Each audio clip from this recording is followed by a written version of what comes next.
Shiloh come? Shiloh is Christ. Shiloh means peaceable. What that means by calling Christ peaceable means that he made peace between us and the Father, because we broke the law, the covenant, so there had to come somebody to redeem us back to the Most High, because we became outcasts when we broke the covenant. So Christ made the final sacrifice and redeemed us back to the Father, so he made peace between us and the Father. That's why it's called that, peaceable. Go on. And unto him shall the gathering of the people be. And when it say unto him shall be together, it's talking about Christ and it's talking about Judah. Shiloh is Christ. Everybody got that? And unto him shall the gathering of the people be, means Christ. Christ had to come and wake them up first with the 12 disciples. Okay, now Judah is petitioned to go out and gather the tribe. So that's what's happening now. There we go. The 11th verse. Binding his foal unto the vine, and his asses colt unto the choice vine. The vine is talking about is grapes, wine, the grapevine. The so-called Negro like one? Yeah, what's the name? Red Fox used to talk about that. Hey, but they drinking that Muscatel and Swiss up, that bad guy. Okay? What's that? Midnight train. Midnight train. He washed his garments in wine. Yeah, he's hey, that means you drink anytime you wash your garments in wine, that means you're drinking a lot of wine. So it's spilling all over your garments, right? Everybody got the understanding of that?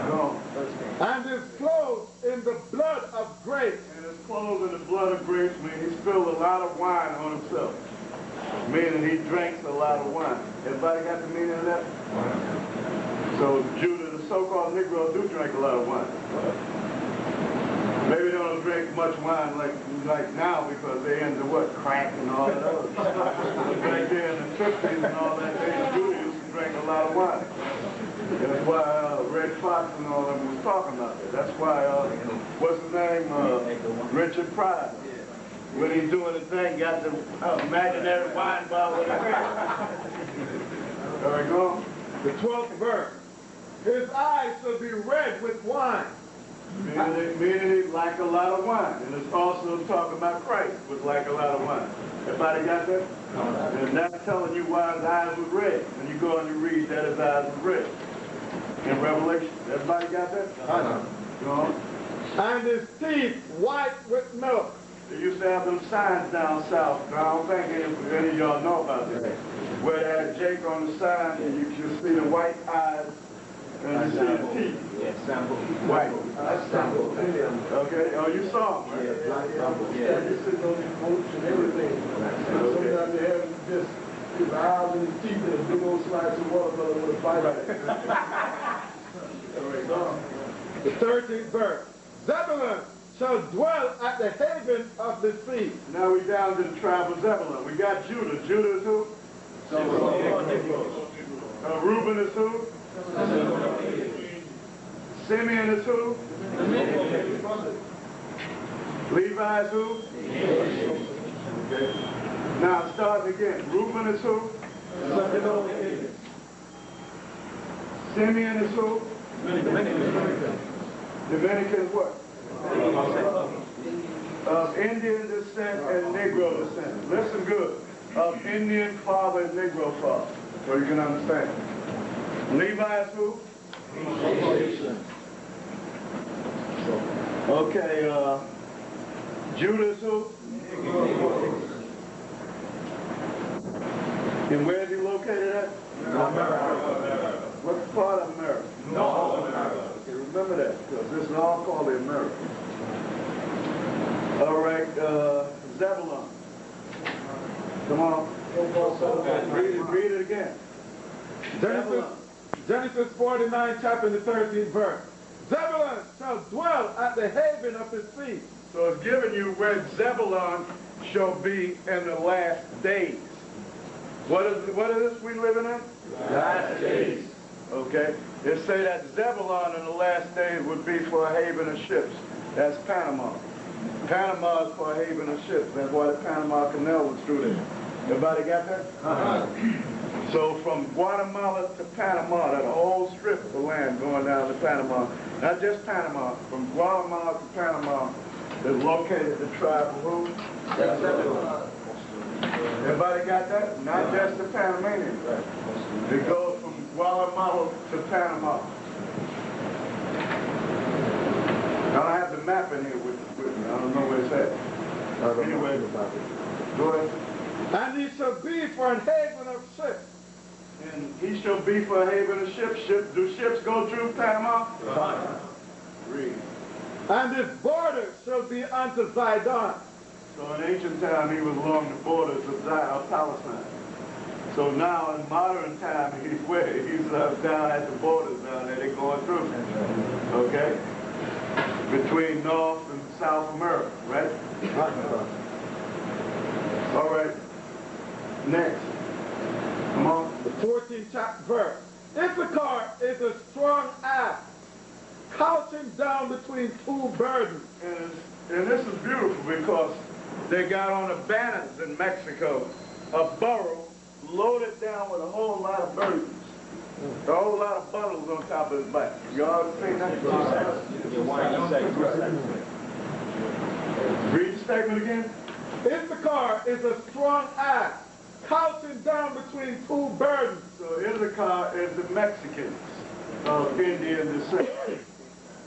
Okay, because why do I say Indian descent? Because you got Spaniards in Mexico call themselves Mexicans. They're not the real Mexicans. The real Mexicans are the ones of Indian father. Everybody got that? Right. Read on. And he saw that rest was good. Do they have a siesta down there? Man, it's beautiful. This is super clear. And even in the lost tribes, it tell you about that too. It tell you who certain tribes is within the lost tribes. You have to really get into that. I can't think of where the part is where it tell you about Ephraim. Yeah, 376. Ephraim and Manasseh. Yeah. Go ahead. And the land that it was pleasant. And when it's saying the land that it was pleasant means he was a farmer. Is he a farmer? Right. Remember during the revolutionary against the Spaniards, against the Germans and the Portuguese that was in their land, the Dutch that was in Mexico, they were fighting against them. Pancho Villa, Zapata, Emiliano, I think his name is, Emiliano Zapata. Okay?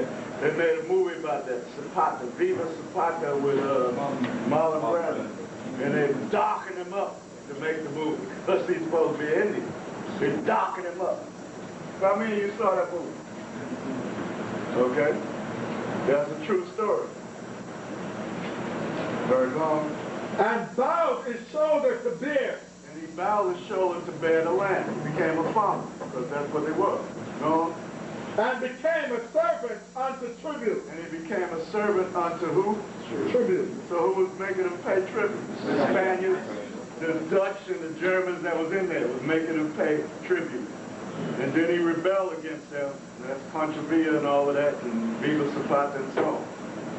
Everybody with me? All right. So who is Issachar? Indian. 16. Dan shall judge his people as one of the tribes of Israel. So Dan did that. That's how you had Samson and all that. But now when you go to Revelation, Dan is not in the list. Go to Revelation. Because one of the tribes had to be taken out because there was too many. How many was it when we came out of Egypt? 13. Why was it 13 tribes? Levites were the teachers. Right. Levites played the priesthood. That's why. Now, after the Levites prayed the priesthood, then they're supposed to go back to 12. That's why it says this in Revelation. Read it for 4 verses. Revelation, the 7th chapter and the 4th.